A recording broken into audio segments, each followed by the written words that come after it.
So, so when we first started doing this, we reached out to the people that were having trouble controlling their blood sugar, their A1C with diabetes. So I'm assuming everybody here has diabetes, dealing with a diabetes, or has somebody who has diabetes. Is that right? Can I show of hands on that? Yeah. So first thing I have to say is I'm sorry. It's tough, and it's one of those things that can get better, but it's probably always requires us to work for control and not for cure. And it's like something that you've lost. Something's been lost. And the thing that's been lost is on the inside. It's your pancreas glands, islet cells that make insulin. And just like somebody that has been in an accident in the service and lost a leg, they learn to deal with it. And that's difficult, but it is possible to do that. It is possible, unlike losing your leg, it's possible to ignore it for a period of time. But I'm here to tell you that if you don't ignore it, then you will feel better in ways that maybe you can't even imagine at this time. And there may be some testimonies to how people have felt better in the last year with just improving the things that we eat. But I like to think about it. There's a new word that I learned last year, and I think it should be the word of the year this year. And that word is gamify. And what that means is turn this into a game. And what I'm here is I'm the coach, but the ones that have diabetes are on the field, playing the game. Except it's not really just a game. It's because you've got skin in the game. You're playing for keeps with this game. And we can learn the rules. We can learn how to succeed, but it's up to the person who's the diabetic to play the game, move the ball down the field, and keep it in play. And so that's how I'd like for you to have a positive attitude toward this. And so those are kind of the rules, and I hope you can enjoy playing this game. It's like you've got your own version of an online casino going in your own body. And so let's talk some about why we deal with diabetes, and it's trouble controlling the blood sugar. And there's two different main causes of it. One is the type 1 cause is a loss of these islet cells in the pancreas gland that are probably most commonly autoimmune. In other words, like a lot of diseases, you may know about rheumatoid arthritis. There are immune factors in the body that go against our own body and to remove the cells that we need. And so this autoimmune reaction against those islet cells of the pancreas just removes our ability to make insulin. And that's type 1. And those people need insulin. They also need a good diet, but they need insulin. And the other type 2, is a genetic predisposition that is brought out by certain factors in our environment and in our lifestyle. So it can be controlled more easily and often doesn't require insulin. And I like to think of a type 2 diabetic as you're living in the wrong place and time. Because in previous times and places, people didn't have to deal with some of these problems that develop over time. And in a culture where there's an abundance of food, and these are the things that cause abundance of highly processed food that cause us to these genetic tendencies to begin to show up. So that's a little bit about why we have diabetes. As far as what's going on with diabetes, it's not necessarily that we don't make insulin. Sometimes we just don't make enough insulin to go around. And I think of it as like a heater in your house.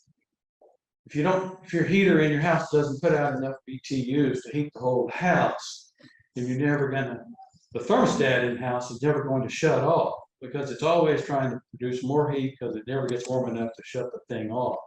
And that would be your blood sugar. Your blood sugar never comes down to a level where your body says, okay, that's enough insulin, you can stop. It's always trying to make more insulin. But in the analogy with your house, let's say that you shut off a few rooms, closed a few doors, and now the heater doesn't have to heat the whole house, and it can generate enough heat to actually cause the thermostat to shut off. You're making heat, but now you have enough to go around. And so that's often the case with diabetes, isn't it? We're making insulin, but there's just not enough to go around. In the analogy with the house, probably means get a smaller house. And so what is often the analogy with diabetes? Get a smaller body. So there's enough insulin to go around. Now it is possible to, if you're diabetic, to have such a high blood sugar that you begin to what we call spill sugar out, and it goes out through the kidneys into the urine. And that in that situation, you're losing calories. Just like a mother that's breastfeeding 500 calories a day going to the baby, those calories are going out in the urine. And at that phase of diabetes, it's a way to lose weight because you're not able to retain calories. So what insulin does is it tells your body to grab onto that sugar that's in your bloodstream and use it. It tells your muscles to use it for energy, tells your fat cells to grab that sugar and turn it into fat and store it.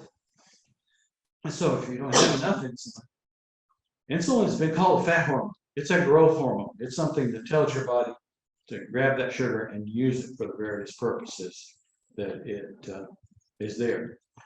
So do you think that losing weight that way is a good way to lose weight? No. No way. Well, why not? What would happen if you allowed the sugar to just go high like that, and you think you're doing great because you're losing weight? What kinds of things might happen to you in the long term? Well, even the short term. Let's talk short term first. Diabetic ketoacidosis. Yeah, diabetic ketoacidosis is more common in those completely insulin deficient people, or type 1. And what that is your body can't make enough insulin, so it begins to take fat and try to make sugar out of that. And those are ketones. And you may have heard of the ketotic diet. That's a diet where you don't take any sugar in and you burn fat. And people feel a little bit ill, like they've got flu from that. But that's ketosis. That's one thing. What else might happen if you just let your sugar just... It destroys your pancreas. Say again, please. It destroys your pancreas. Yes, especially that type 1, because that's the hormone, the antibody reaction. And would not the overflow of sugar also affect your pancreas? In a sense that's where that is true. If you let your sugar just ride all the time, your pancreas gland eventually burns out. Right. You can't make enough insulin, and you go from this insulin hyper trying to keep up to it just poops out. The pancreas gland just poops out, can't make any more insulin. And then you're going to use insulin. So some of the other things that might happen if we just let the sugar be out of control would be damage to the kidneys. The most common cause of people going to the dialysis center is diabetes. Also, what happens to your vision? Most common cause of blindness. is when your vessels in your back of your eye begin to proliferate. It's called a proliferative retinopathy. And then the vessels break because they're fragile and there's bleeding behind the eye. Most common cause of blindness in the United States, diabetes. And what's the other thing we often check when you go to the doctor? You take your shoes off.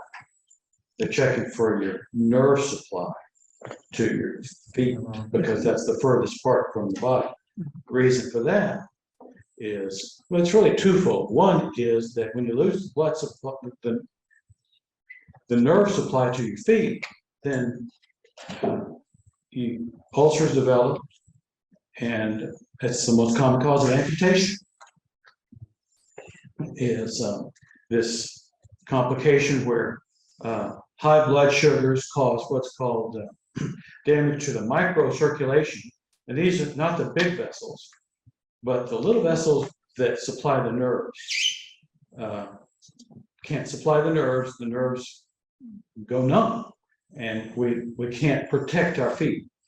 And so a good doctor would say, let me check your feet and see if you have this nerve damage. Use a little fishing line to see if you can feel it. And then advise you to be sure, check your own feet. Don't wear new shoes without checking your feet.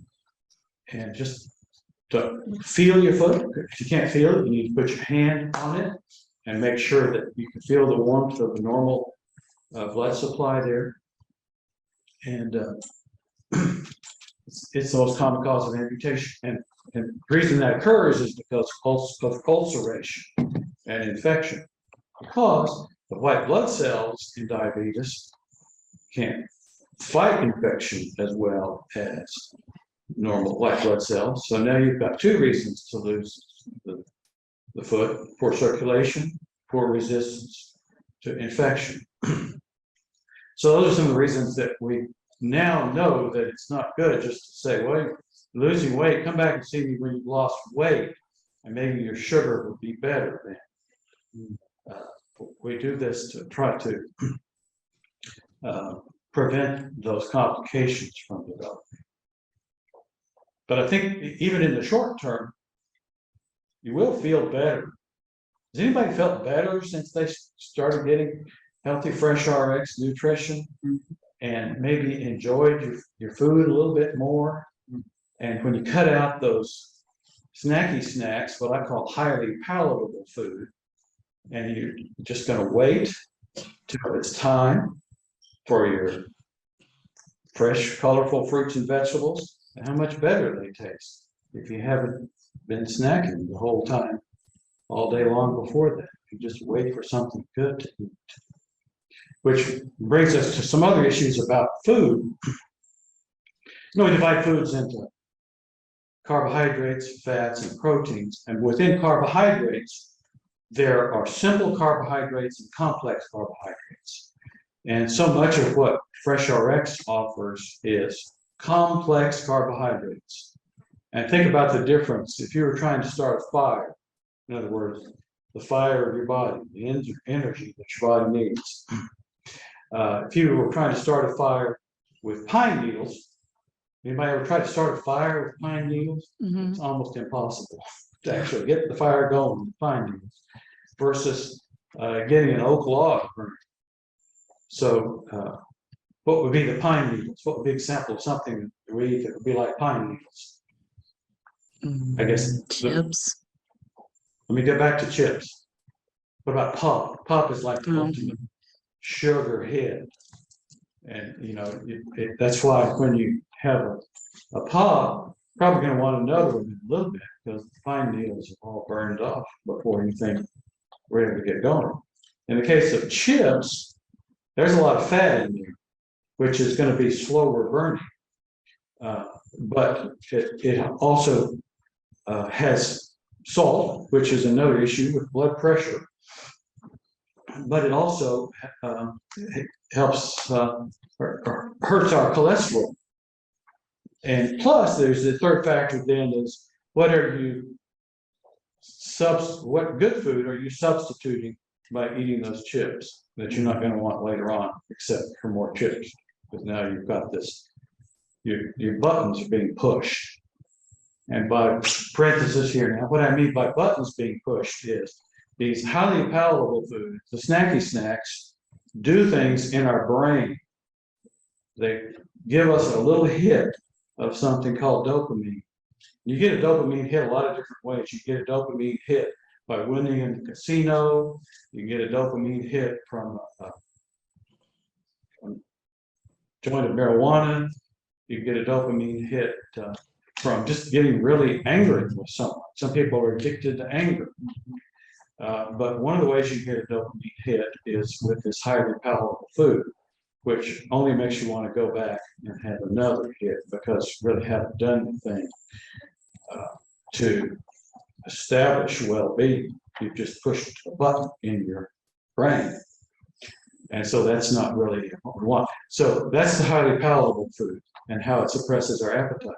As far as the complex carbohydrate versus the simple carbohydrate, we want things that get into our system gradually and not quickly. The reason for that being, as the sugar goes up, we need our insulin to go up along with it. So there's no gap that could cause the sugar to go high. But if we're only able to keep up this far with insulin and the sugar's going up this far, then that's going to be hyperglycemia. That's the hallmark of diabetes. But if you eat something that's absorbed more slowly into your system, then your insulin that you do make is going to be able to keep up with it. And your sugar won't skyrocket, it won't rise as high as it would have otherwise. And so the chances of needing to add insulin are less by doing that. And insulin is tricky because you have to match that insulin with the amount of food that you eat. And so that's part of the game, is that you have to accept the fact that for the dose of medicine that a person takes being diabetic, they have to match that with a certain amount of food. And since we don't normally change our medicine every day, depending on how we're going to do our day, we kind of need to keep our food the same every day.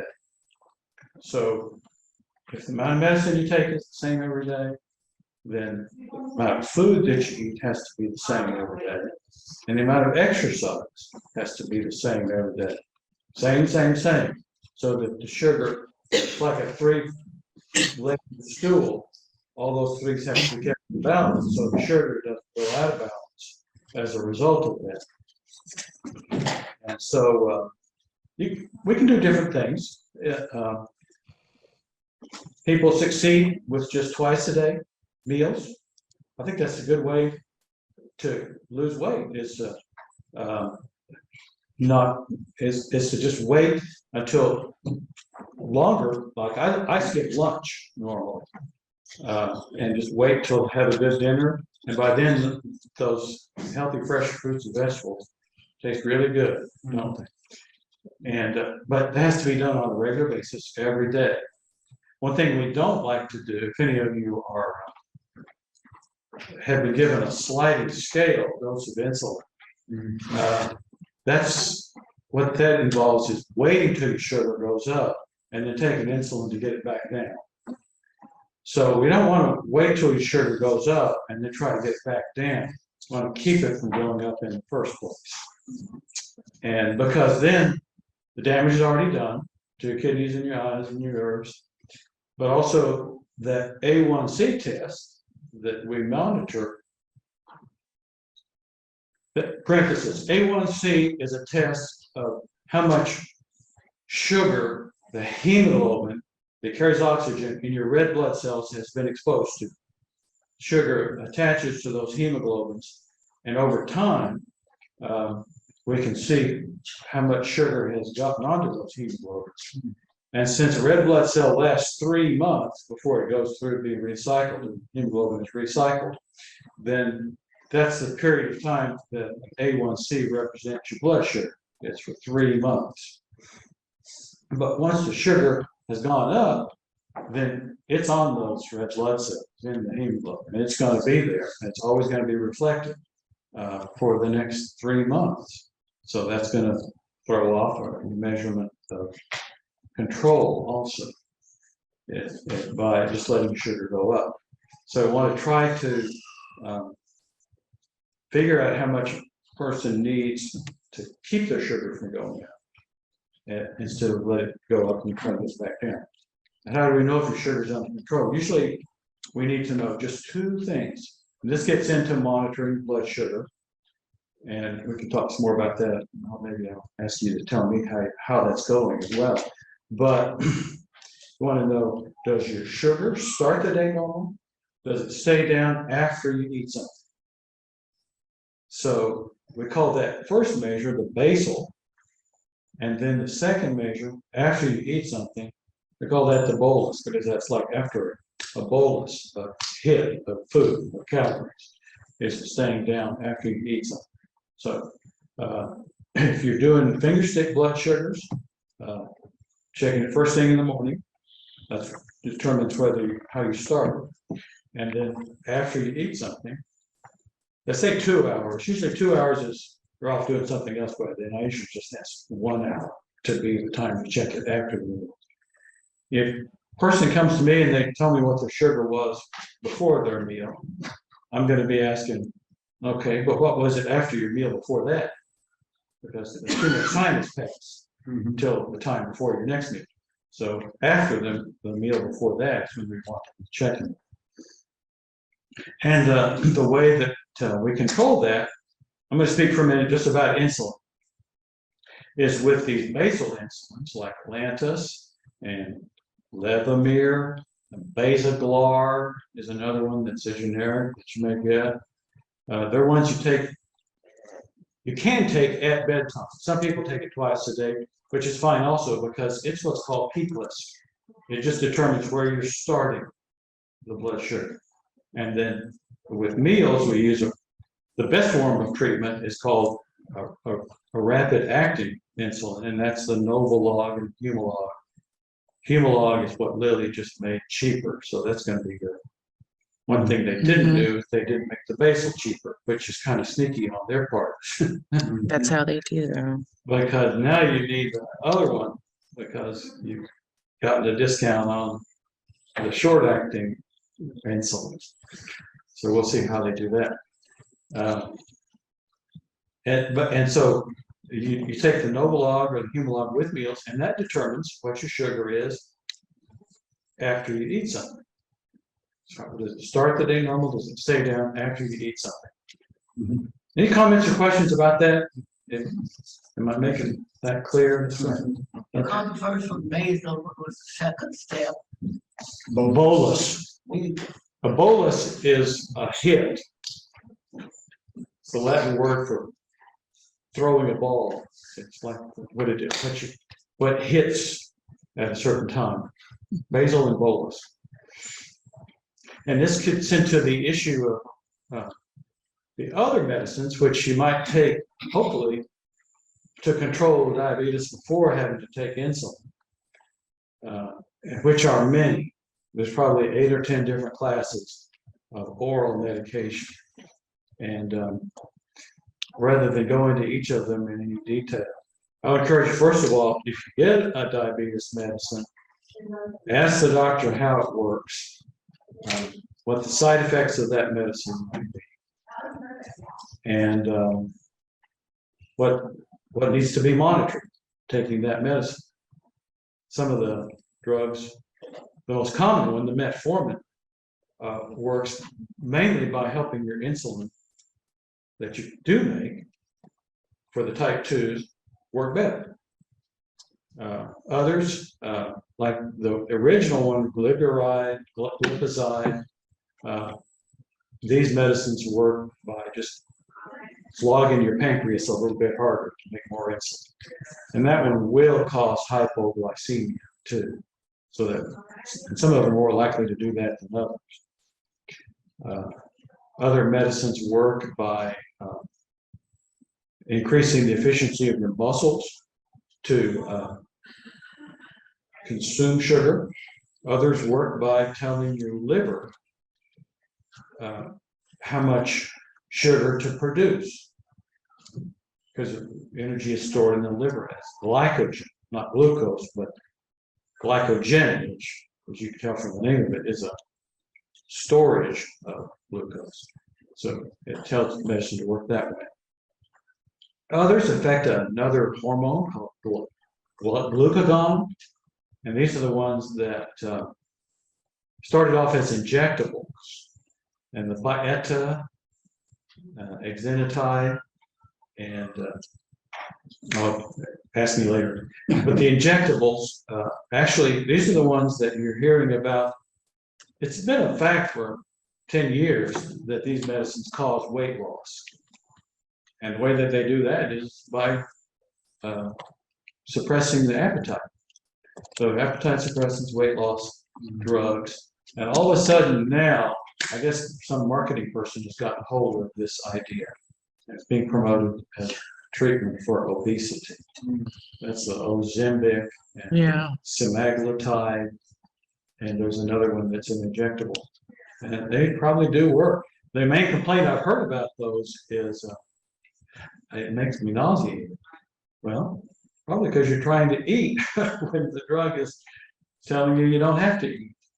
And so that's not necessarily a bad thing for those drugs. And so those are the way those, I would just encourage you to find out how your particular diabetes treatment is working. And then finding out how well it's working. The traditional way to do it has been check your fingers, stick your fingers, find out those two things. Does it start the day normal? Does it stay down there after you eat something? I don't necessarily need for somebody to check it after every meal. If they know it's always normal after that meal, they're good on that one. I think of it as like if you were a guard in a building, night guard, night watchman, and every night you check the front door. It's always locked. But then things started turning up missing. And they came to you and said, well, are you checking the doors? You said, yeah, I check the front door every night. Well, what about the back door? Do you check the back door? Oh.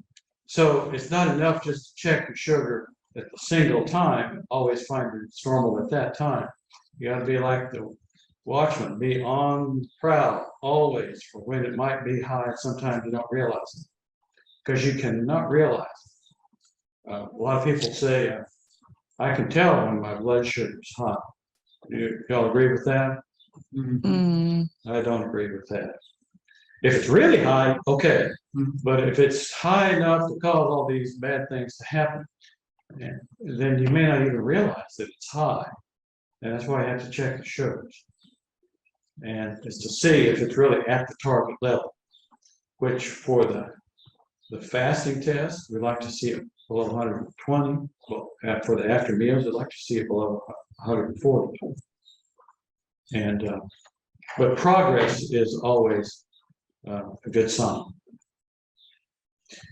And so that brings us to the next big thing, which is the little things that you can have on your skin to tell you whenever you want what your blood sugar is.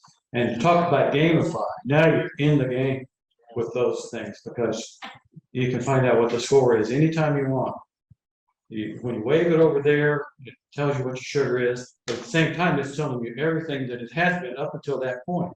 So what we get as a report is not just the times that you got the wave on it, it's the whole continuous line of which blood sugar was.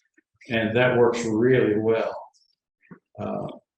And people's blood sugars just somehow, just magically start to improve. Their A1C starts to get better. It's because they are in the game now. And to think about being able to do that and never have to stick your finger again is wonderful. I think there are different rules from different insurance companies as to who gets that paid for. But my question to you would be, is it worth $100 a month to pay for that thing in order to never have to stick your finger? And to me, that seems like a good deal. I would find $100 some and be able to live my life a little bit more simply. And so we talked about the medication, talked about the treatment, talked about some of the things that your doctor is going to, your good doctor is going to have you do is go to the eye doctor and have them dilate the pupils, look in there. Usually they use cameras nowadays so they can get an actual visual reading of it to see if this retinopathy is developing. Checking the kidney function by doing a blood, we call it creatinine, the creatinine clearance, and also having you take off your shoes and check your feet. And that's, I think it's reasonable for you to say, have you checked my feet in the last year? Is it time to do that? And have them make sure that that's documented as well. And then when there's other things that are very helpful to prolong our lives, prevent complications for being diabetic. First of all, they say that the risk of developing a heart attack if you have diabetes is the same as a risk of having a heart attack if you've already had a heart attack. And so those people, certainly if you've had a heart attack, you're going to want to know, what all can I do to control my blood pressure, my cholesterol? Well, that holds for diabetes also. Most every diabetic now is going to get a recommendation to take something to control your cholesterol, and that would be a statin drug. Is that a word you're all familiar with? The drugs that tell the liver not to make so much cholesterol. And that prevents heart attack and stroke. Rosuvastatin, simvastatin, atorvastatin. These drugs are very powerful prevention drugs for heart attack and stroke and prolonging life. The main reason people don't like them is because there is a side effect in the muscle. And sometimes it's nothing at all. I take a statin, I don't have any symptoms from it. Sometimes it's achiness in your muscles, and that can just be confusing because now you're trying to get exercise. And is that achiness that you feel in your muscles? Not the joints. This is not arthritis. Is that just from good exercise, or is that the drug making you feel this way? It's going to be a little confusing. The other thing is not arthritis, myositis. And so usually if there's significant muscle aching, we're going to want to check a blood test to see if the enzymes produced by muscle that cause muscles to work are actually now spilling out in the bloodstream and showing up in the body. And that's called a creatine kinase test. And that's a test not just for myositis, not just for myopathy, but for myositis. And so that's the pros and cons of taking cholesterol medicine. And then the other factor would be the blood pressure. We know that diabetes as a cause of kidney disease the kidney disease can be prevented by using blood pressure medicine and to take the pressure off the kidneys. And what we think is going on there is inside your kidney, there are these little filtration units. And the blood pressure, if it's just pounding on the inside of the filtration unit all the time, too hard, then little holes develop in that filtration unit. And the protein that's supposed to remain in your bloodstream starts to show up in your urine. And that's why we do this thing called a microalbumin test, which is something else that doctors are supposed to do every year, as well, to see if you are taking enough of the blood pressure medicine to keep your kidneys from spilling protein. The main drug for that is they call it ACE inhibitors, lisinopril, benazepril. These are the ones that we always try first because of the side effect of cough that medicine can create. Sometimes you have to go to a second choice, which is what I call sartan, low sartan, valsartan. These are drugs that do some of the same thing, work at the level of the kidney.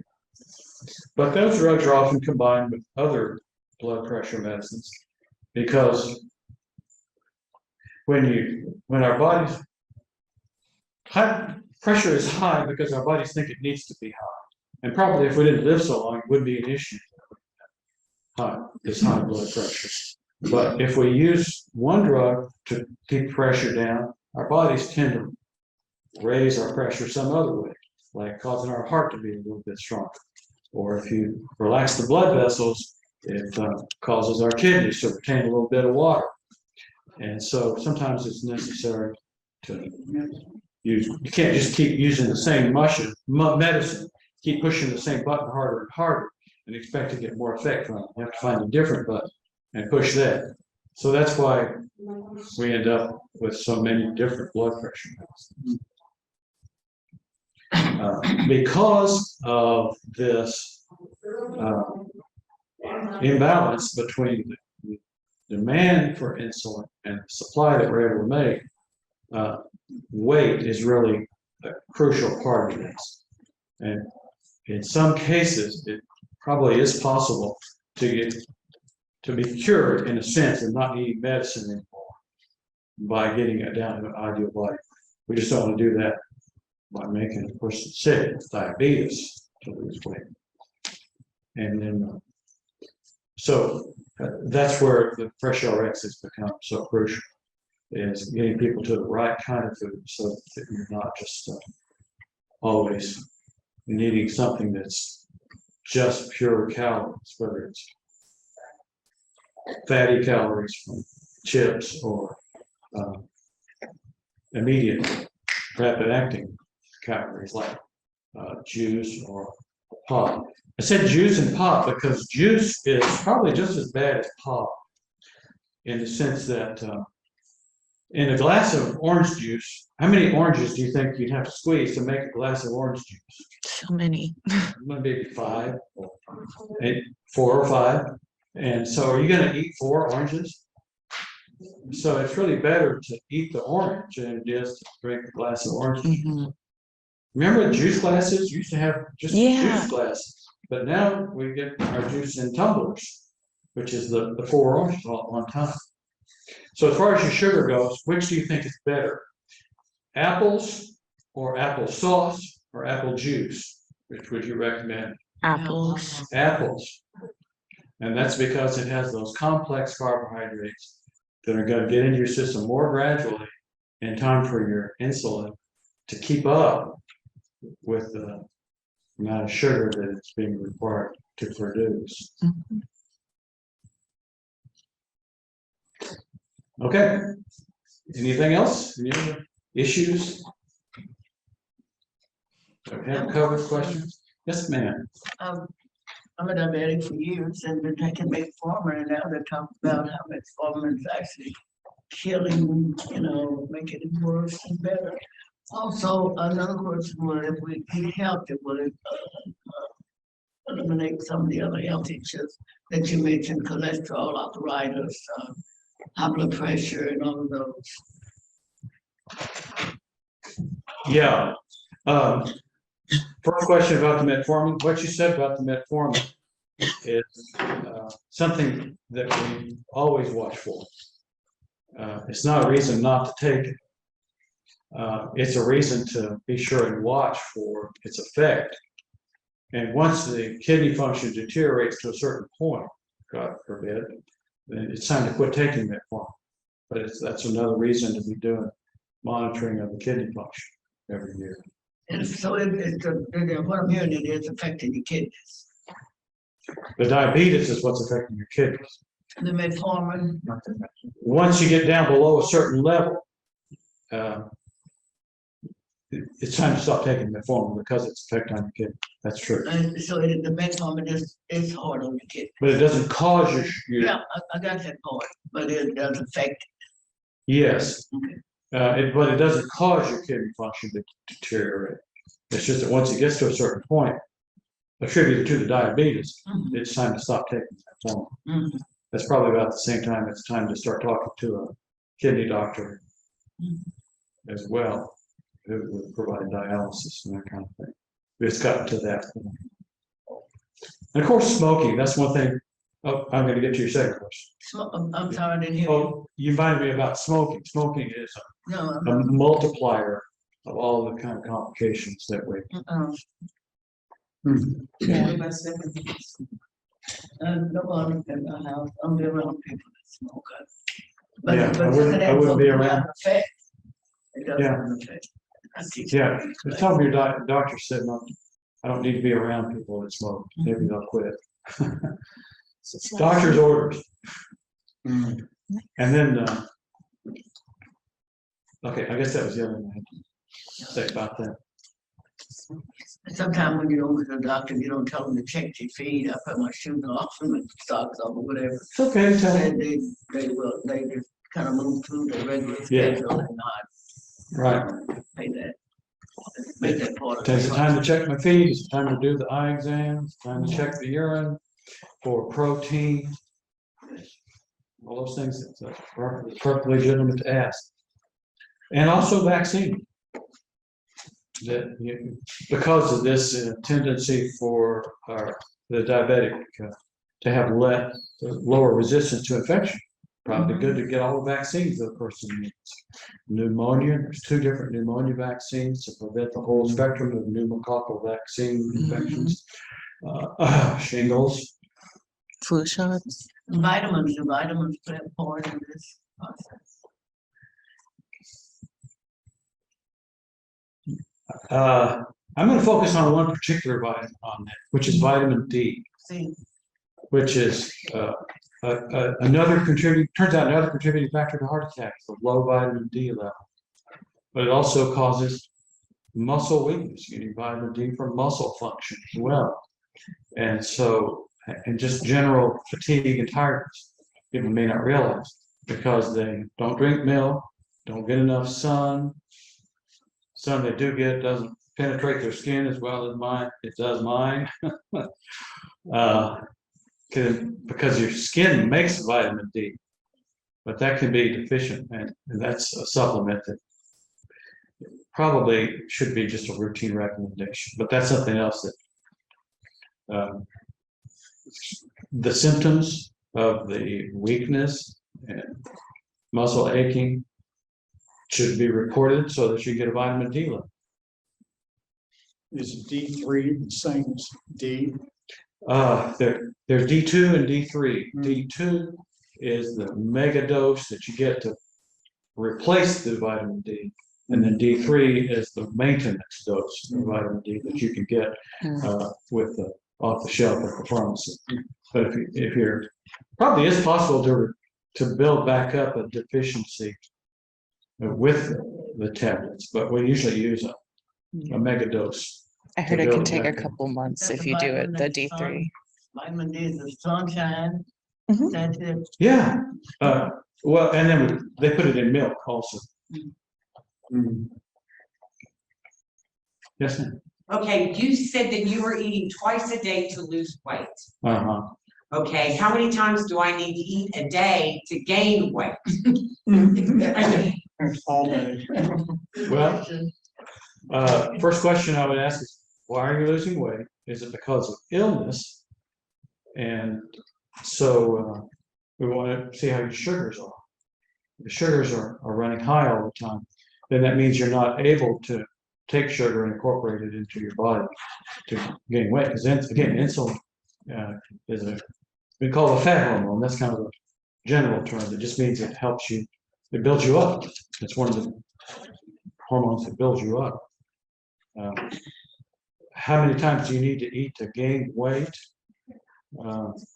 There's probably some combination of insulin and good diet that could help a person put on weight. But if it's just a loss of appetite, then well, I envy you for one thing. No, I'm You hungry. have to be disciplined. I'm hungry all the time. And you eat a lot? I think I do, and that's why my sugars are kind of high. Yeah. And he put me on another, up to my Jardison. Jardins, Jardins. yeah. Oh, yeah, I eat breakfast, lunch, and dinner, Okay.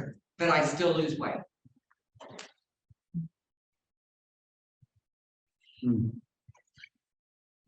Well, see how things are after the sugars run. Okay, Yeah. Okay. Okay. We're ready to Yeah, we're good. Go If, does to anyone our have any other food questions? box.